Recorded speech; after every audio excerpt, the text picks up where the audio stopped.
तो अभी के टाइम पे डेजर्ट ईगल से हेडशॉट मारना सभी चाहते हैं। सब चाहते हैं कि वो एक प्रो प्लेयर बने और आप लोग में से भी बहुत सारे ऐसे प्लेयर्स होंगे जो डेजर्ट ईगल से काफ़ी ज़्यादा हेडशॉट मारने का ट्राई करते होंगे, लेकिन या तो उनका एम हेड से ऊपर चला जाता है या तो बॉडी पे ही अटक जाता है। और यही सेम प्रॉब्लम मेरे साथ भी है। तो आज के इस चैलेंज वीडियो में हम लोग देखने वाले कि मैं 24 घंटे के अंदर कितने अच्छे से डेजर्ट ईगल से हेडशॉट मारना सीख पाता हूँ। तो जल्दी से आज की इस वीडियो को शुरू करते हैं।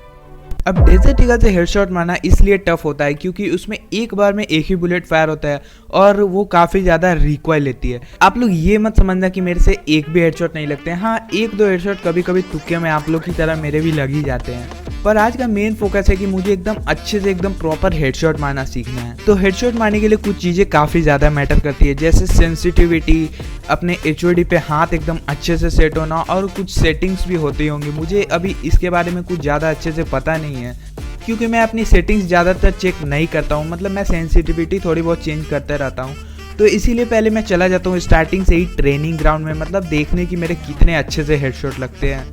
मतलब मैंने कभी नोटिस नहीं किया कि मेरे कितने अच्छे से हेडशॉट लगते हैं। मुझे सिर्फ पता है कि ड्रैग करना है तो ड्रैग करना है, और मुझे अलग अलग तरह के ड्रैग्स नहीं आते हैं। मुझे सिर्फ सिंपल वाले जो नॉर्मल ड्रैग होते हैं वही मुझे आते हैं। इसीलिए मैं जल्दी से ट्रेनिंग ग्राउंड में चले जाता हूँ और इन जो स्टैचूज़ पे बहुत देर तक मैं थोड़ा फायर करके प्रैक्टिस करता हूँ कि मेरे कितने अच्छे से हेडशॉट लग रहे हैं। पर बहुत देर तक फायर करने के बाद देखता हूँ मेरे एकदम अच्छे से हेडशॉट नहीं लग पा रहे हैं। मतलब 10 में से 5 बुलेट्स मेरे हेडशॉट लग रहेंगे, और ये तो इस खरे स्टेचूज पे ऐसे है। तो जब कोई प्लेयर मूवमेंट कर रहा होगा तो उस पर एम करना और भी काफ़ी ज़्यादा टफ पड़ेगा, इसीलिए मुझे थोड़ी और अच्छे से प्रैक्टिस करनी पड़ेगी। और बहुत देर तक प्रैक्टिस करने के बाद भी मेरा थोड़ा हेड अच्छे से कनेक्ट नहीं हो रहा था, तो मैं पहले यूट्यूब पे चला जाता हूँ थोड़े बहुत वीडियोस को चेक करने, ताकि मैं थोड़े टिप्स देख के कुछ अच्छे से खेलना सीख पाऊँ। 5-6 वीडियोस देखने के बाद मुझे थोड़ा आइडिया लगता है, तो पहले मैं चला जाता हूँ अपने सेंसिटिविटी से छेड़छाड़ करने। तो काफ़ी देर तक अलग अलग सेंसिटिविटी पे चेक करके मैं हेडशॉट मारने का ट्राई करता हूँ, लेकिन एक अंत में जाके मुझे एक परफेक्ट सेंसिटिविटी मिलता है जिस पे मेरा पहले से थोड़ा अच्छा हेड कनेक्ट हो पा रहा था। और मैं सिर्फ डेजर्ट ईगल से नहीं, थोड़े अलग अलग गन से भी ट्राई कर रहा था, लेकिन हाँ, मोस्टली मैं डेजर्ट ईगल से ही ट्राई कर रहा था क्योंकि आज का मेरा मेन एम था डेजर्ट ईगल से हेडशॉट मारना। और वीडियो में काफ़ी अलग अलग तरह के टिप्स दिए जा रहे थे, लेकिन एक चीज़ उनमें कॉमन थी। वे लोग बोल रहे थे कि मतलब रोटेशन ट्रैक का यूज़ करने के लिए, मतलब अपने फायर बटन को थोड़ा रोटेट करके ट्रैक करने के लिए। अब मैं सिंपल ट्रैक यूज़ करता हूँ तो मुझे रोटेशन ट्रैक अच्छे से यूज़ करना आता नहीं है, इसीलिए मैं थोड़ा रोटेशन ट्रैक की प्रैक्टिस करने लगता हूँ। मतलब नॉर्मल ट्रैक करते करते आदत हो चुकी है, तो रोटेशन ट्रैक का दिमाग में ध्यान ही नहीं आता है जब सामने कोई प्लेयर आता है, और हो सके तो ये दिक्कत आपके साथ भी होगी। इसीलिए मैं फिर से ट्रेनिंग ग्राउंड में आके थोड़ी देर तक प्रैक्टिस करने लगता हूँ अलग अलग डिस्टेंस पे स्टैचूज़ को खड़े करके। लेकिन हाँ, लॉन्ग डिस्टेंस पे रोटेशन ट्रैक काम नहीं करता है। मैंने बहुत देर तक ट्राई किया। लॉन्ग डिस्टेंस में मतलब हेड और एम का डिस्टेंस काफ़ी ज़्यादा कम हो जाता है, इसीलिए नॉर्मल ट्रैक भी उसमें काफ़ी ज़्यादा इफेक्टिव होता है। इसीलिए मैं लॉन्ग डिस्टेंस में नॉर्मल ट्रैक का ही प्रैक्टिस कर रहा था। और फिर थोड़े इन स्टैचूज़ पे प्रैक्टिस करने के बाद मैं मतलब एक्चुअल प्लेयर्स के साथ भी ट्रेनिंग ग्राउंड में खेलने जाता हूँ। पर थोड़ी देर हेडशॉट खेलने के बाद मतलब मेरे कुछ अच्छे से हेडशॉट लग जा रहे थे, पता नहीं कैसे। मेरे इतने अच्छे से कभी हेडशॉट लगते नहीं हैं।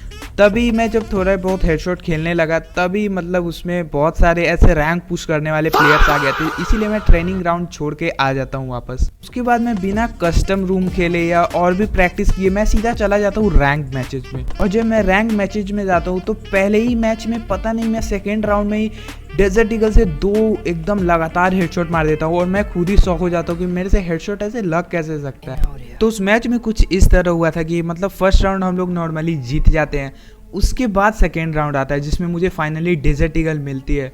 उसके बाद मैं जैसे ही मतलब गेम स्टार्ट होता है तो मैं पहले ही डेजर्ट ईगल जाके रश करने लगता हूँ। मतलब मैं सोचता हूँ 1-2 तो हेड लग ही जाएंगे, और कुछ होता भी ऐसा ही है। मतलब जैसे ही मैं इधर कंटेनर से घूम के वापस जाता हूँ तभी मैं मतलब ऐसे ही अचानक से अपना फायर बटन ड्रैग कर देता हूँ, तभी कोई एनिमी आ रहा था और उसे हेड लग जाता है। मतलब मैं ध्यान नहीं देता। उसके बाद सामने से यहाँ एक एनिमी फायर कर रहा था और फिर नेरो छोड़ दिया, तो उसके नेरो को डिस्ट्रॉय करके फिर ये सामने से शायद लूट करने आ रहा था, तो मैंने इसे एकदम खतरनाक वाला हेडशॉट मारा। उसके बाद जल्दी से मैंने अपना मेडी लगाया उसके बाद मैं अगले एनिमी को ढूंढने लगा क्योंकि बाकी एक एनिमी को मेरे टीममेट ने मार दिया था। उसके बाद ये लास्ट एनिमी मुझे दिखता है, तो मैं जब इस पर रश करने जाता हूँ तो ये मुझ पर कंटिन्यूसली फायर करने लगता है, लेकिन मेरे टीम वाले काफ़ी आसानी से राउंड जितवा देते हैं। उसके बाद अगले वाले राउंड के लिए मैं कुछ ज़्यादा ही खुश हो जाता हूँ उस टाइम पे कि मेरे अच्छे से कुछ हेडशॉट लग जा रहे, तो इस बार भी लग ही जाएंगे। और इसी चक्कर में गड़बड़ कर देता हूँ, मतलब मैं स्टार्टिंग में ही अकेले रश करने चला जाता हूँ और यही सबसे बड़ी दिक्कत थी क्योंकि वहाँ साइड में एनिमी ड्रॉप चार्ज कर रहे थे और मैंने उन पर ध्यान भी नहीं दिया था, तो वो एनिमी मुझे मार देता है। लेकिन टीम वाले अच्छे से खेल नहीं पाते और ये वाला राउंड भी बहुत बुरी तरह हम लोग हार जाते हैं। लेकिन अभी भी 2 राउंड हमारे पास थे, तो अभी भी चांस था कि हम लोग जीत सकते थे, इसीलिए मैं फिर से डेजर्ट ईगल ले लेता हूँ। राउंड स्टार्ट होता है और मैं बहुत देर तक इधर कार के पास खड़े होकर वेट करता हूँ, पर कोई भी एनिमी सामने आ ही नहीं रहा था। और इधर काफ़ी ज़्यादा देर तक वेट करने के बाद कोई भी एनिमी सामने नहीं आ रहा था, तो मैं भी थोड़ा आगे चला जाता हूँ उधर एनिमी ढूंढने। तभी यहाँ एक एनिमी ऊपर बैठा हुआ था, मेरा ध्यान नहीं गया और उसने मुझे मार दिया, लेकिन टीम वालों ने ये राउंड काफ़ी आसानी से जितवा दिया था। उसके बाद अगला राउंड स्टार्ट होता है। उसके बाद अगले राउंड में मैं फिर डेजर्ट ईगल ले लेता हूँ क्योंकि इस बार हारने का कोई चांस था ही नहीं, मतलब टीम वाले काफ़ी अच्छा खेल रहे थे, तो मैं अगर मर भी जाता तो टीम वाले ये राउंड निकलवा ही देते। उसके बाद मैं राउंड स्टार्ट होते ही थोड़ा कुछ ज़्यादा ही ओवर कॉन्फिडेंट होकर एकदम फुल्ले में एकदम डेजर्ट ईगल से थोड़े ऐसे मूवमेंट दिखाने के ट्राई करता हूँ, लेकिन मेरे से अच्छे मूवमेंट हो नहीं पाते। उसके बाद मैं इधर काफ़ी देर तक वेट करता हूँ, पर कोई भी एनिमी सामने निकल ही नहीं रहा था, जिसके कारण मैं हेडशॉट मार ही नहीं पाया और इस राउंड को टीम वालों ने ही काफ़ी आसानी से जितवा दिया और ये वाला मैच भी हम लोग ऐसे ही जीत जाते हैं। उसके बाद अगला मैच लगता है और अगले मैच में भी मैं पता नहीं तुक्के में 2 हेडशॉट मार ही देता हूँ। अब मुझे लग रहा था ये मेरी कुछ स्किल है, मतलब मैंने काफ़ी ज़्यादा देर तक प्रैक्टिस किया है, तो हाँ ये मेरी स्किल हो सकती है। तो अगले मैच में क्या होता है कि मतलब फर्स्ट राउंड में जितवा देता हूँ, मतलब 2 किल करके मैं। उसके बाद अगला राउंड लगता है, तो अगले राउंड में मतलब मैं थोड़े खुले में एनिमी को ढूंढ रहा था, पर कोई भी एनिमी सामने दिख नहीं रहा था। उसके बाद मैं जब इधर नीचे आके देखता हूँ तब एक एनिमी मेरी तरफ भाग के आ रहा था, पर मैं पहला गोली मारता हूँ नहीं लगता है और दूसरे गोली में पता नहीं मैं पूरा फायर बटन एकदम खींच देता हूँ रोटेशन ट्रैक के साथ और इसमें हेडशॉट लग ही जाता है।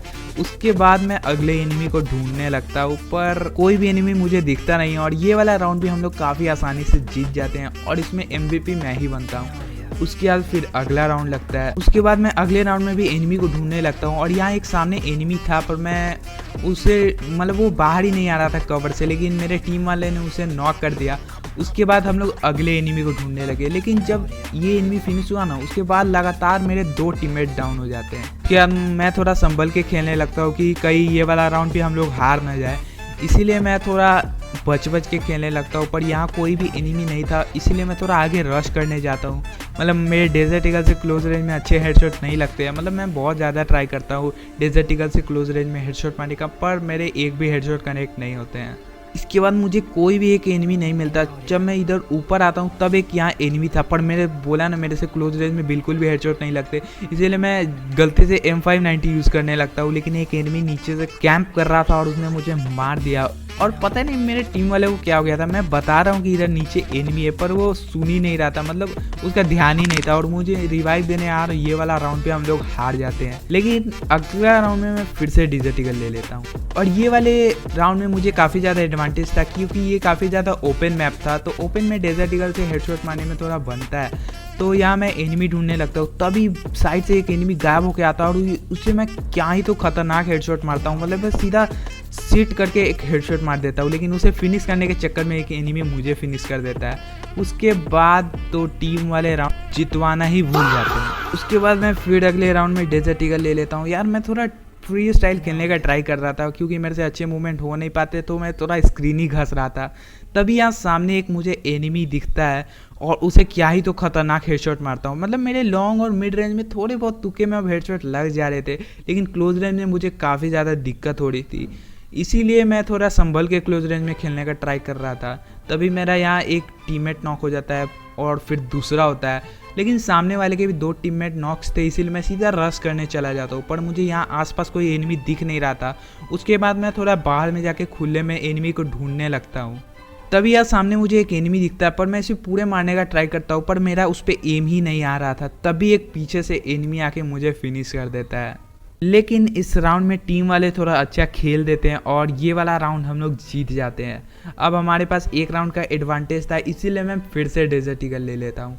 तो इस राउंड में मैं मतलब थोड़ा अच्छा खेलने का ट्राई कर रहा था, मतलब थोड़ा बच के खेलने का ट्राई कर रहा था। लेकिन जब मैं यहाँ थोड़ा खुले में मेडी कर रहा था तभी एक एनिमी पीछे से घूम के आ जाता है और वो मुझे मार के फिनिश कर देता है। लेकिन टीम वाले इस बार भी बहुत अच्छा खेल देते हैं और ये वाला हम लोग का मैच टीम वाले निकलवा देते हैं। लेकिन मैं इसमें सिर्फ 2 ही हेडशॉट मार पाता हूँ, एकदम पिछले वाले मैच की तरह। लेकिन हाँ, इससे ये पता चल रहा था कि मेरे हेडशॉट पहले से मतलब काफ़ी ज़्यादा अच्छे लग रहे हैं। मतलब मैं झूठ नहीं बोला, मतलब मैं पहले काफ़ी ज़्यादा ट्राई करता था हेडशॉट मारने का, पर मेरे हेडशॉट नहीं लगते थे। लेकिन अब ऐसा है कि मतलब थोड़े पहले से थोड़े बेटर हेडशॉट लग पा रहे हैं, पर मुझे इसमें उतना भी कुछ खास इंप्रूवमेंट लग नहीं रहा है। और आप सिर्फ इस 2 मैचेस से मुझे जज मत करना, क्योंकि मैंने काफ़ी ज़्यादा बहुत सारे मैच खेले हैं और कुछ मैचेस में तो मैंने पूरे मैचेस बस बॉडी खेला है, तो वो क्लिप्स मैं आपको दिखा नहीं सकता। मैं मतलब इतना मैं गंदा खेला हूँ उस मैचेस में, मतलब मैं हर एक एनिमी को बॉडी मार के फिनिश कर रहा था। और इसका मतलब ये नहीं कि मतलब मेरे हेड बिल्कुल लग ही नहीं रहे थे, मतलब मैं कुछ मैचेस में काफ़ी ज़्यादा खतरनाक हेडशॉट मार दे रहा था। मतलब मैं खुद ही शौक हो जा रहा था हेडशॉट मारने के बाद कि मैं इतना अच्छा खेल कैसे ले रहा हूँ। उसके बाद मैं जब थोड़ा अच्छे से मेरे हेडशॉट लगने लगते हैं, उसके बाद मैं कस्टम रूम भी ज्वाइन करने का ट्राई करता हूँ, एकदम मतलब रैंडम कस्टम रूम। पर मैच कोई स्टार्ट ही नहीं कर रहा था, मतलब कोई प्लेयर्स आ रहा था, कोई जा रहा था और मैच स्टार्ट ही नहीं हो रहा था। इसीलिए मैं काफ़ी देर तक ट्राई करने के बाद थक हार के वहाँ से हट जाता हूँ। बस आज की इस वीडियो के लिए इतना ही, मिलते हैं अगली वीडियो में, तब तक के लिए बाय बाय।